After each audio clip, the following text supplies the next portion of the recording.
আল্লাহ রাব্বুল আলামিনের আলিশান দরবারে কালিমাত শুকর আদায় করি যে মহা রব্বুল আলামিন আপনাকে আমাকে অত্যন্ত ভালোবেসে মহাব্বত করে।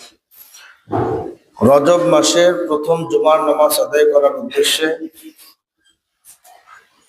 আল্লাহ তাআলার ঘরে হাজিরা দেওয়া, নামাজের অপেক্ষায় অপেক্ষমান থাকা, মানসিক শারীরিক সুস্থতা দান করা, আল্লাহ তাআলা আপনাকে আমাকে নেক হায়াত দান করেছেন, ঈমানের উপর এখনো ইস্তেকামাত রেখেছেন। আল্লাহ সুবহানাহু ওয়া তাআলা আমাদের একটা আমলের সিজন দিতেছেন। প্রত্যেকটা সময় কোনো না কোনো একটা সিজন থাকে। গ্রীষ্মকালে যেরকমের নির্দিষ্ট কিছু ফলের সিজন থাকে, শীতকালীন যেরকম ভাবে কিছু সবজির সিজন থাকে, এরকম ভাবে আল্লাহ তাআলাও ঈমানদারদের জন্য আমলের সিজন সামনে আমাদেরকে দিতেছেন। আর মাত্র বেশি দিন নয়, অল্প কয়েকদিন বাকি। মাথায় মাথায় হয়তো বা 2 মাসের মতো মাথায় বাকি, এরপরেই মাহে রমজান মাস শুরু হয়ে যাবে। রমজানের পূর্বাভাস চলতেছে।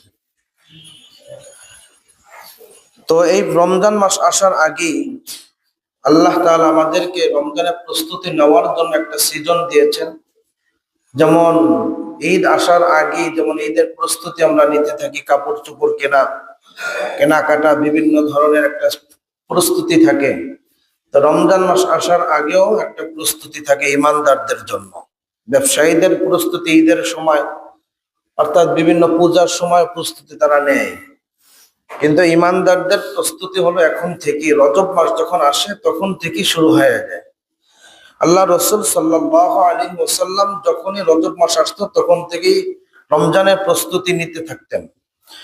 এই রজব মাসের প্রথম জুমায় উপস্থিত হওয়ার জন্য আল্লাহ তাআলা আপনাকে আমাকে কবুল করেছেন, মনজুর করেছেন। দিলের অন্তরের ভিতর থেকে উচ্চ আওয়াজে কালিমাত শুকর আদায় করি, জোরে সরে পড়ি আলহামদুলিল্লাহ। সম্মানিত মুহতারাম হাজিরিন, কথা বলতে গেলে অনেক কথা আসে, সব কথা বলা যায় না এবং এখানে বলিও না। সময় দীর্ঘায়িত হয়ে যায়। আল্লাহ রাব্বুল আলামিন আমাদেরকে যে সময় দিয়েছেন, যে সিজন দিয়েছেন, 2 দিক থেকে লাভবান। একটা হলো রজব মাস চলতেছে শুরু, দ্বিতীয়ত হলো আবার শীতকাল। ঈমানদারদের জন্য শীতকালীন রাত্রটা একটা নিয়ামত।